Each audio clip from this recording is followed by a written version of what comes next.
Welcome to the Fallout Boy Q&A session thingy. Are you guys all right? Yes. Where were you yesterday is my first question, and how jet-lagged are you? Berlin. Oh, so not that bad. So not bad. All right, cool. How do you like the weather? It's awesome. It looks really nice right now. How do you like the weather? This is actually the first snow we've had in a couple of weeks, so we didn't have a white Christmas at all. So this is pretty good. You guys are kind of used to this kind of weather, right? Or are you a lot of? You were. Are you guys in California nowadays? Yeah, now I'm in Los Angeles. I think we're all. Andy's not, but Yeah, I'm not. But yeah, Chicago is. This isn't very dissimilar to that. So. Right. So it has been quite some time since you guys were last here. What have you been up to? Not much. No. Yeah, and Got some coffee this morning, and that's about it. Yeah, it's kind of weird that we haven't been here. I don't really know how that happened, but it's been over a decade or something, right? Don't you like Sweden? Yeah, it's great. What's the weirdest thing you would say about Sweden? Some, I don't know, dish or mannerism or the language or thing that you guys think, oh, that's weird, or that you like? You want to know a weird thing as an American in a band is that when everything's going wrong, they're like, call the Swedish guys, they'll write the song for you. That's true. Yeah. Right. So maybe we're doing okay because we haven't worked with a lot of Swedish writers. Just call the guys from Ace of Base. You'll be good. Right. That's good. Right. So I was thinking about the name Fallout Boy. You probably had to answer why you picked that name. That used to be like the standard question before anyone for 10 years. For 10 years, So. But I have a go-to question that I usually ask bands. If you had the chance to go back in time and change it, would you change your band name? Oh, of course. Yeah. Oh, you would? Yeah. Oh yeah. To Metallica. Something. Metallica. I bet those guys are really, really content because that is a name that sticks. Yeah, it's like a movie title, like you know what you're getting into. Yeah. Right. Well, so you kind of regret the band name nowadays? I don't regret it. It's just, but if I could, if I had the chance, I would probably. Other people seem to have less of a problem with it than we do. So I don't know. It's fine. It's all fine. It's all fine. Yeah, it's all fine. That's good. So let's see if anyone has some questions in the audience. Raise your hands. Like all Swedes right, no questions. do. Thank Thank you. Good night. I told you guys to not be so Swedish. The guy over here, we have a microphone. Oh, the microphone is over here. Sorry about that. Here we go. Hey man, what's your name? Kenneth. Hi guys. This is Kenneth. Hi. What's the funniest moment that you experienced, either on the road or in a place like this, or when you said what the hell just happened? Oh, you dropped the pacifier. I like him. You good, kid? Okay. Funniest moment. That was pretty funny. That was pretty funny. Yeah, I don't know. I mean, it's been a cascade of funny moments. I feel like, right? Like that's just been for. Yeah, we're funny guys. What's that? We make jokes. I'm not that funny. We get real weird on. We do get really tour, goofy. So It's I just- think It's difficult to remember any specific moment when you've been doing something for 17 years. Yeah, There's a lot I of don't even moments. really remember what I did when I woke up. we become so bizarre though as tour goes Yes, on. the longer it took, especially internationally, when we get really tired and jet lagged Yeah. and stuff, and then you just adopt silly voices or silly characters or a funny walk or something like, But if I had to think of, I mean, 'cause here's the thing, there's so many of them that it would be arbitrary. So just picking one arbitrarily, there was one on, I think it was Warped Tour, and you guys would, I never did this, but you guys would do a lot of stage diving, and I remember you had this one that didn't where it didn't work, and they just kind of your legs were just in the air, they just kind of carried you that way. Well, is that the one that's on video? I don't know if it's on video. There's one on video where I tried to clear I'm bad at distance, but let's say a 20-foot barrier. I mean, it was really far, and I landed with my back on the barricade. Yeah, that was bad. And No, then, it wasn't. That wasn't and then funny. That's let's not funny. say That wasn't a that year one. or so later, Let's just say I've had many back surgeries since then. Yeah, it wasn't the one that caused irreparable But I felt damage to your fine back. right after. I was so young and rubbery still that I was like, well, I'm okay, you know. It was like they made us play on the main stage at like 10 in the morning. So I don't know why I did. Nobody was watching us. There was I don't know what kind of No energy I had. reason. Wasn't high on drugs or anything. I just did it. So speaking of that, would that be like the biggest difference between Fall Out Boy, say 10 years ago from now? Less stage diving, or what would be the biggest difference? I definitely move a lot less Yeah, than we I have used walkers to. When you play? I cannot move as much physically. And surgeries. I mean, multiple. honestly, when we first went out and were playing, we were just like, let's just play as fast as we can, and it's like punk rock. We played on Saturday Night Live, and we're like That was jumping, really funny. and we're jumping off the walls, and the guy was like, "Don't." Well, The guy was. no, go. No, well, the entire when you guys did the wall jumps and the entire at Saturday Night Live, all the sets are connected. So we watched the entire set of all of Saturday Night Live go like. Woo, So when you So, guys jumped on the walls, you kind of fucked up almost knocked Weekend over- Update Well, he over said- there. Yeah, sort of. exactly. Yeah. He said, "Don't do that again, or you won't be back for the second song." Well, Yeah. something like that. Yeah. Sheesh. Wow, Yeah. that's nice.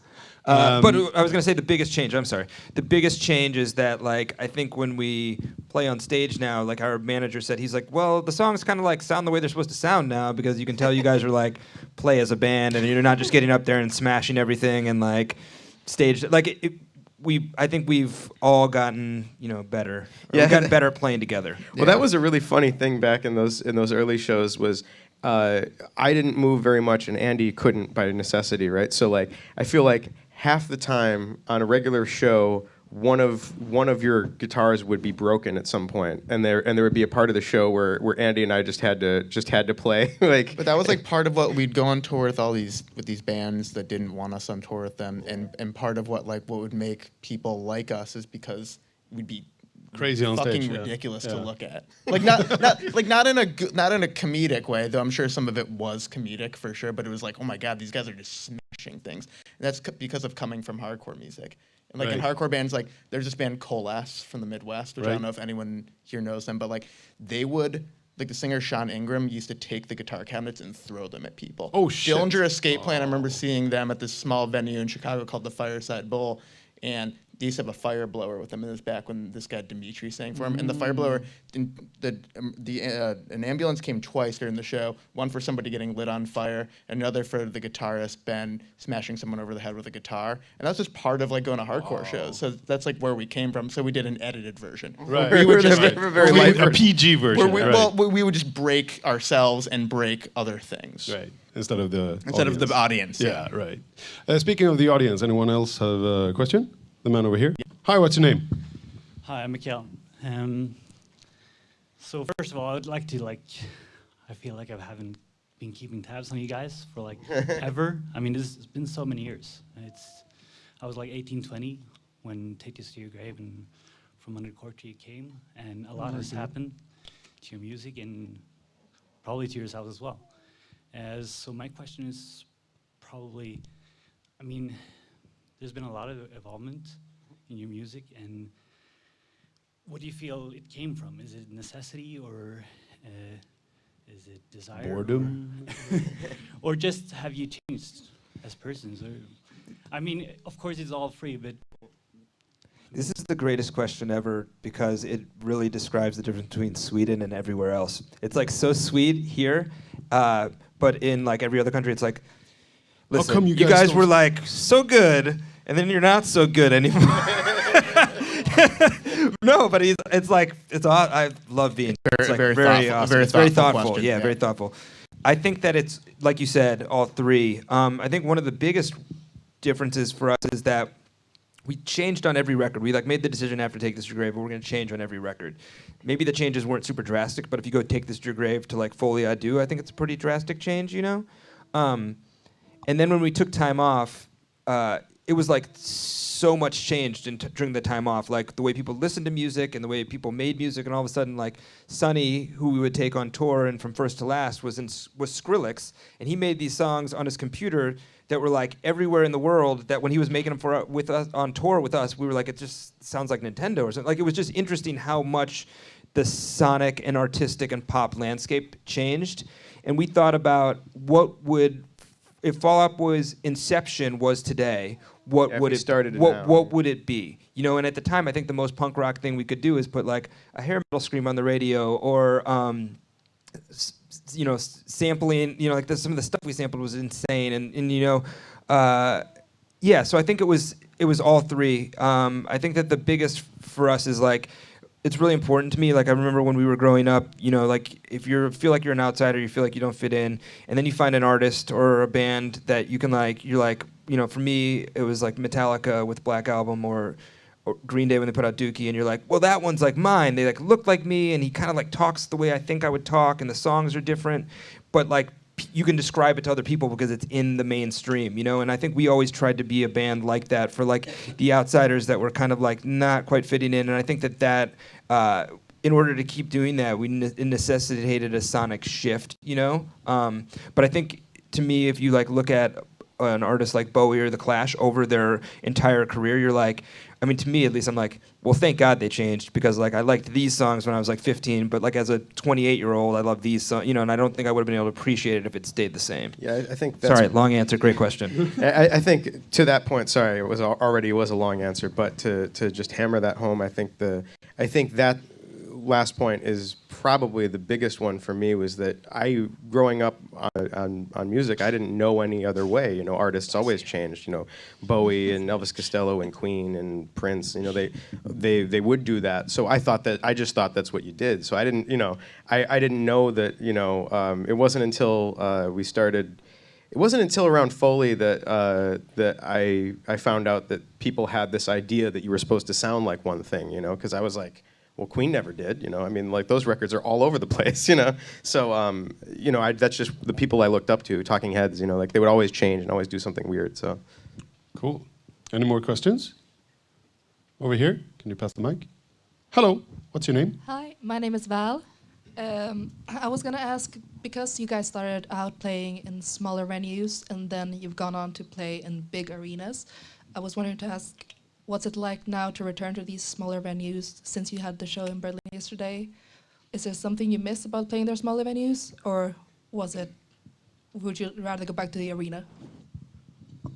I think there's great things about both. I think that, you know, I don't know that we have taken a lot from like legacy rock artists, but looking at a band like the Stones or U2 who do the small shows and the big shows and the super big shows and the festivals and are really good at all of them. You know, I think that there's something to be said for trying to do it, because when you play these little club shows, you want to make them feel vast and like there's an experience happening. And when you play, you know, an arena, you want people to feel like it's more intimate, and it's hard to do. Like there's stuff that I remember, like I'm like, oh wow, this show in Berlin, it is super cold in the dressing room here because we're not in like an arena, you know, like, or whatever. But like, there's things that, you know, like that jog your memory, and you remember being in a splitter van and playing those shows, you know. I think they're both a lot of fun and both super important to Fall Out Boy. Yeah, and I feel like those aptitudes kind of, it's like you're better at playing an arena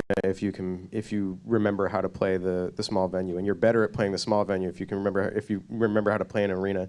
So it's cool. It kind of like you know, it's kind of like exercise to go between the two, you know. I always think it's fun. Cool. I think we have time for like one more question. Anyone? Over here?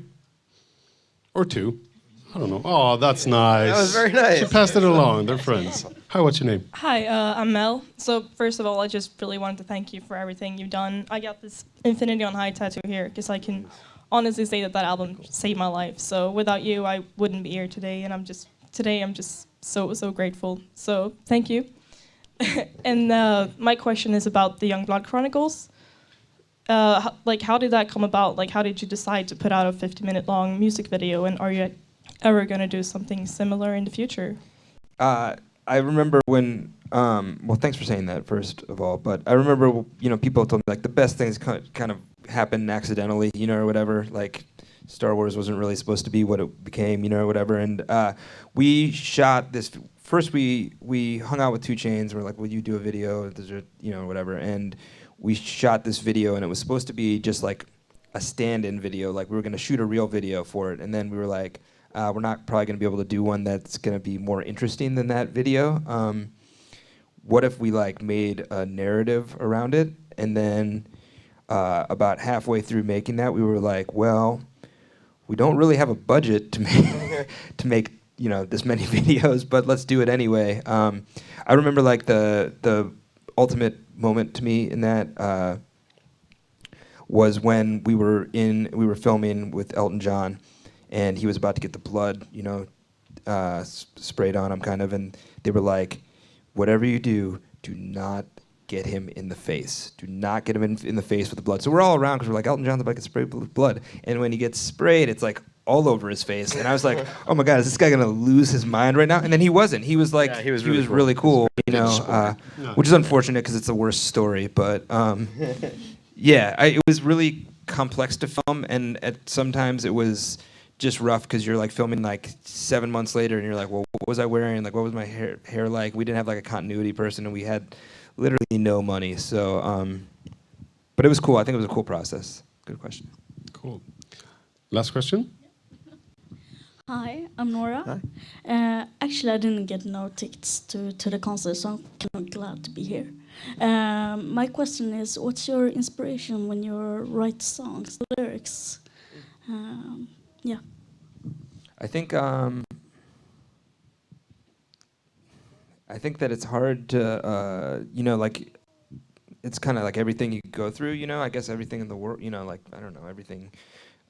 Specifically with this record, like, I think thinking that, I remember when, I've said this before, but I remember when I was little and I would go to a movie theater and you come out, during the day, and you're like, oh my God, it's still light out. This is crazy, because you've kind of like escaped your life. I just think that like the world right now can feel pretty, I don't know, there's just like so much happening, and so much negative and some positive, and there's just a lot, and I just, hopefully with this record, either lyrically or musically and just in general, I just want people to kind of be able to like go to this and escape or process or whatever you need to do, but like have like, what, I don't know how many minutes long it is, but however many minutes long it is, just to, feel how you want to feel. And we'll get you into the show, so just write your name down.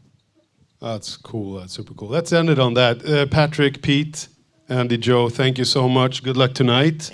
Good luck in a week. Mania is out next Friday. And please come back, do a bigger show next time. Or a small one, I don't care. Thank you for sitting down, taking questions, and give the guys a round of applause. Thanks for having us. Thank you.